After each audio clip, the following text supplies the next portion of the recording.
Antes de mais, podemos começar com o Ministério Público, que abriu um inquérito aos incidentes de sábado. 4 dias depois, o que é que o Sporting pode dizer do que se passou? Em relação a esse incidente, estamos perfeitamente tranquilos.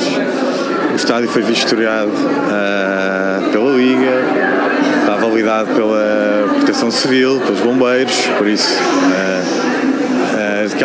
aquela infraestrutura em questão está lá há mais de 20 anos. O que aconteceu é que há selvagens que não devem estar num recinto esportivo, basta ver as imagens, pontapearam aquilo inúmeras vezes até partir, por isso é uma questão que agora está para as entidades, o Sporting fez o que tinha a fazer. Presidente, há outra também... A propósito da forma como os adeptos trataram os jogadores do Porto na altura da comemoração dos golos, objetos que foram lançados para o relevado. A comparar, Estou a dizer só... Mas eu vou comparar. O que o Sporting condena atitudes dos nossos adeptos ou de outros. O Sporting é coerente.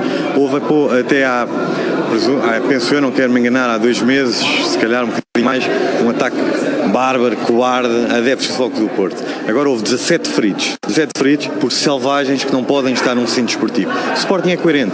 Agora, comparar isto com objetos que eu vejo em todos os jogos a tirarem, a fechar um gol, por amor de Deus. Há outra questão a marcar a atualidade, tem a ver com o último dia de mercado. O Sporting falha ali a contratação do Jota Silva, também a do Kevin, pelo menos o que foi noticiado. Pedia-lhe se nos podia revelar um bocadinho do que foi o último dia e o que é que se passou com a Jota Silva. Foi do Jota Silva, foi do mercado, falhou. Há uma coisa que eu tenho que reconhecer desde que aqui estamos em 2018, é que nunca conseguimos ser o campeão do mercado. Nunca conseguimos.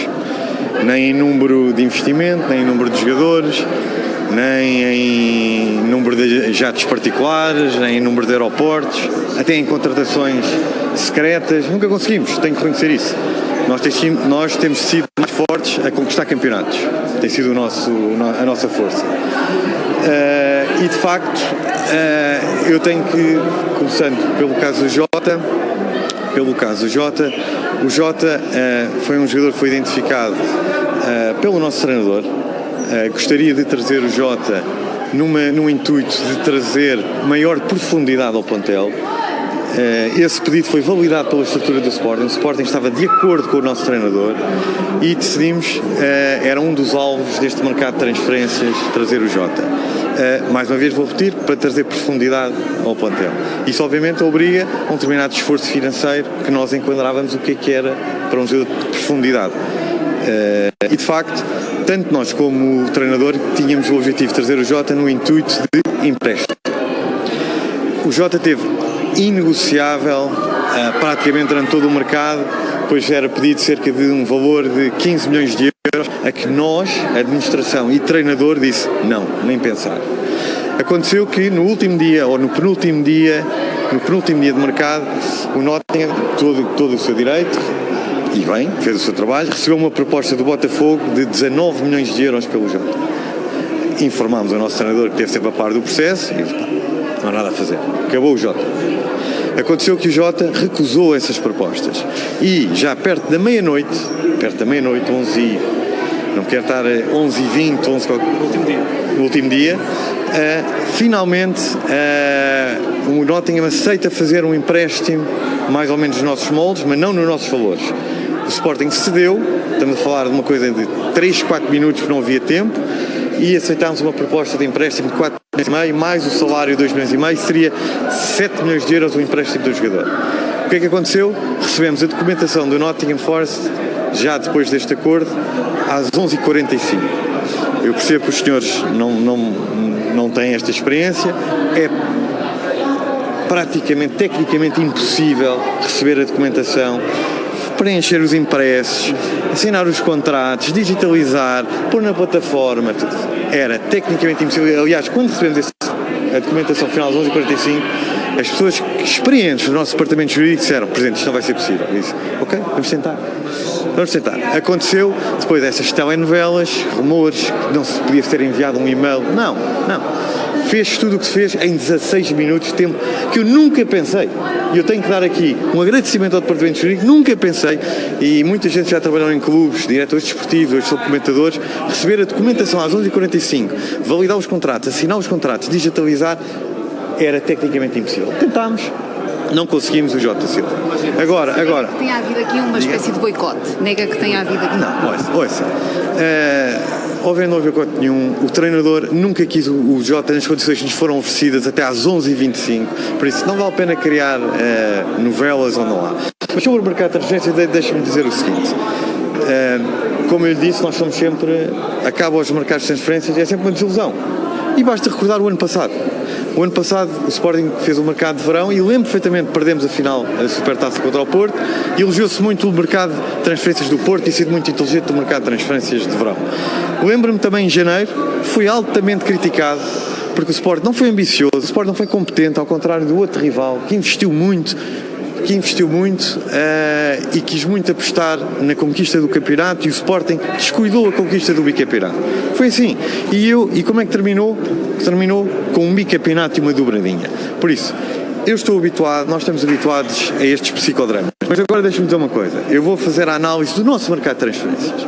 Nós tivemos um objetivo neste mercado de transferências, que foi o mesmo de há um ano, que foi manter o grupo campeão. E neste caso, manter o grupo bicampeão. E na época 23-24, para a época 24-25, o Sporting perdeu um titular. Para esta época, e o que é que aconteceu? Após maus mercados, fomos bicampeões. E agora, após sermos bicampeões, qual foi o nosso objetivo? Foi manter outra vez o grupo bicampeão. E o que é que aconteceu? Perdemos um jogador titular e fomos buscar 5 potenciais titulares e ainda um jovem de 22 anos com grande potencial. Ok? Pronto. Esta foram o nosso leitura de mercado. Pergunta-me como é que estamos, eu vou-lhe dizer como é que estamos. Estamos mais fortes do que estávamos há um ano. Segundo, vai-me dizer, é a sua interpretação. Mas sabe uma coisa, sabe o que é fantástico? É que eu olho para uma ferramenta, que é a ferramenta mais fiável que todos os clubes usam como barómetro de valor de mercado, e o Sporting no ano passado era o plantel mais valioso do campeonato. Fechando agora o mercado, com os jogadores que temos, o plantel do Sporting não é que é novamente o plantel mais valioso do campeonato e com mais, a cerca de 80 milhões do segundo classificado. E cerca de 100 milhões para o terceiro classificado. Agora, o Sporting tem que entender uma coisa. O Sporting não ficou em terceiro lugar. O Sporting não ficou em segundo lugar. O Sporting tem um balneário bicampeão. E se é para entrar algum jogador ali, tem que ser algum jogador melhor que o bicampeão Trincão, que o bicampeão Pote, que o bicampeão Morten, que o bicampeão Inácio. E o que eu assisti desta época, mais uma vez, é que, olha, o Morten estava perdido para a Itália. E ouça, e aqui quero dar uma palavra ao nosso capitão, porque recusou N propostas a ganhar o triplo, e acedeu, tivemos uma conversa com a administração, onde o Morten vai ganhar mais um ano. Mas segurámos o Morten. Depois, Trincão mais Arábia Saudita. Depois era Gonçalo Inácio, Arábia Saudita. Diamandé está perdido para o Crystal Palace. E o que é que aconteceu? Mantivemos o grupo, Mas reparem uma coisa outra vez. O Sporting tem uma forma de trabalhar que não muda. Eu tenho eleições este ano, a direção do Sporting. E não é por estar em eleições que vou mudar a nossa estratégia. Não vamos mudar. Não é por ter ficado. O Sport já ficou em terceiro lugar e também não fizemos um all-in. Nunca fizemos. Acha que os outros fizeram um all-in? Não acho. Olha, eu lembro que disse que o Sporting fez um all-in na época 2021 do Amorim. Sabe quanto é que o Sporting investiu nesse ano? 30 milhões de euros. Fomos campeões nacionais. Agora, digo-lhe que o Sporting este ano faz, pelo terceiro ano consecutivo, o maior investimento da sua história. E também fico surpreendido como é que eu ouço pessoas, uns são comentadores, outros são crónicos, e que não sabem sequer contar. Eu tenho que dizer isto. O Sporting, para ajudar, o Sporting este ano vendeu cerca de 100 milhões de euros.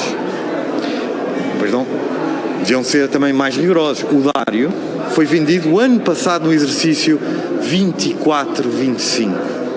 Dário e Kenda foram vendidos 24-25. Por isso, o Sporting este ano vendeu 100 milhões de euros. Okay? E investimos 75 milhões de euros, onde estão incluídos os 11 milhões do resto do passo do Trincão. Isto o que é que significa? Que neste ano temos o plantel mais caro e o maior investimento da história do Sporting. E temos, uma coisa que nunca tivemos, pelo menos que eu me lembro, e pessoas só acima dos 70 anos, temos um plantel bicampeão. Por isso, o que é que eu acho? Acho que há uma certa falta de respeito, não é pelo presidente do Sporting, é por aquele grupo. Acham que alguém entra ali naquele grupo facilmente? Não. E se tiver que entrar alguém, se for 30 milhões, 40 milhões, assim seja. Mas é para o presente e para o futuro. Agora, se eu voltando atrás, voltaria a dar 19... Agora, voltámos atrás, não houve a documentação do Jota, não entrou. Voltava atrás, o presidente do Sporting aceitava 19 milhões? Não aceitava. Era tudo mais para aquilo que valeria o Jota na perspectiva do Sporting. Estamos aqui a falar das entradas, estamos aqui a falar de um grupo que está fechado, difícil de entrar, mas estamos aqui a falar também de algumas saídas, nomeadamente o Santo Justo, soubemos hoje, vai para a equipa. Tem uma saída um bocadinho novelesca, se me permite a expressão, que foi o Arda e a forma como tudo aconteceu. Ele estaria também nesta posição de eventualmente deixar o grupo se não aceitasse fazer as coisas distintas. O Santo Justo, nós hoje jogamos num sistema também, um sistema de um treinador que nós confiamos muito, acreditamos muito no nosso treinador e acreditamos muito neste sistema que o treinador joga. Foi por causa deste sistema que nós fomos buscar o treinador há um ano, para jogar neste sistema. E neste sistema jogamos com 2 centrais. E neste momento estamos, à data de hoje, com 5 centrais. E segundo a hierarquia técnica do treinador, o Santo Justo é o 5º central. E nós, o 5º central, não faz sentido estar com um salário como o Santo Justo. E foi informado. Isto estamos a dizer ao agente do Santo Justo durante o mercado de transferências. O Santo Justo tem todo o direito, tem um contrato com o Sporting, recusou N propostas, é o 5º central, 10 para não há problema nenhum pessoal com o Santo Justo. Em relação ao avançado, o Arda, deixa-me só lhe dizer uma coisa. Quando se falava de fracasso foi do avançado, o ano passado só foi o nosso grande alvo do mercado. Fotis. Não conseguimos. Eu não tenho problemas nenhuns, e este é o meu papel, é reforçar a equipa com o melhor que eu puder, sempre. Presidente, aquele jogador é muito difícil, não interessa, vou lá. Mas vai ser a imprensa que o Sporting não conseguiu. O que é que me interessa isso? O que é que me interessa o que é que vão dizer? O que me interessa é ter um grupo cada vez mais forte. E perdemos o Vítor, uma lenda deste clube, um jogador que deixou memórias para sempre dos melhores jogadores da nossa história, recordações maravilhosas. Perdemos esse jogador e fomos investimos 44 milhões de euros em 2 avançados. E o segundo avançado hoje é um avançado que está muito mais bem preparado do que estava o segundo avançado do ano passado, que era o Arda. Um jovem com imenso potencial, tinha expectativas de ser titular, é totalmente legítimo e mais uma vez, pronto. Presidente, perguntava-lhe que foi visado numa pequena provocação por parte do agente Arder e também do agente Guiocas. Pergunto-lhe como é que responde a isso e se já agora se teve a oportunidade de falar com Guiocas depois deste processo todo, porque ele disse que lhe mandou uma mensagem, se não estou Eu mandei-lhe uma mensagem a felicitar o Guiocas. O Vítor será sempre uma lenda deste clube. Eu, quando presidente do Sporting, vou ter que defender sempre as lendas deste clube. E o Vítor foi um dos melhores profissionais que tive aqui até acabar a época. É uma lenda do Sporting, dos melhores jogadores da história do Sporting. Em relação ao que estava a falar dos agentes, olha, eu só posso guardar excelentes recordações, porque eu não acho que os agentes do Vítor e pelos vistos agora do Arda, eu acho que eles não são bons. Eu acho que eles são muito bons, porque eu consegui fazer 90 milhões de euros e não paguei um cêntimo em comissão, por isso eu tenho as melhores recordações deles. Mas não incomoda a forma como se dirigiram em relação a si? Pareceu meio em tom de gozo, isso não o chateia, o facto de manter uma relação institucional com essas partes e fazerem este ato público? Meu caro, ficou surpreso ver o Sr. Setincaia na fotografia do Arda? Eu vou-lhe dizer isto, tenho as melhores recordações, porque vamos dizer que são 90 milhões de euros e 0 comissões. Agora, o que é que eu gostaria só para terminar, para os sportinguistas, nós já sabemos como é que é isto, já sabemos como é que rola o campeonato, como é que rolam as expressões do campeonato, mas ouçam uma coisa, olhem para o escudo que os nossos jogadores carregam em campo, bicampeões nacionais, olhem para a forma como nós trabalhamos, o nosso processo de trabalho. A nossa estratégia, o nosso planeamento não mudou. É igual desde 2018. E desde 2018 ninguém ganhou mais campeonatos do que o Sporting. E, para terminar, ponham os olhos nos nossos jogadores, porque os nossos jogadores só veem uma coisa à frente: o tricampeonato. Muito obrigado. Concebidos em bordéis, amor ao Sporting e ódio ao Cardide. Rapaziada 1906, queremos vê-los todos no Jazigo.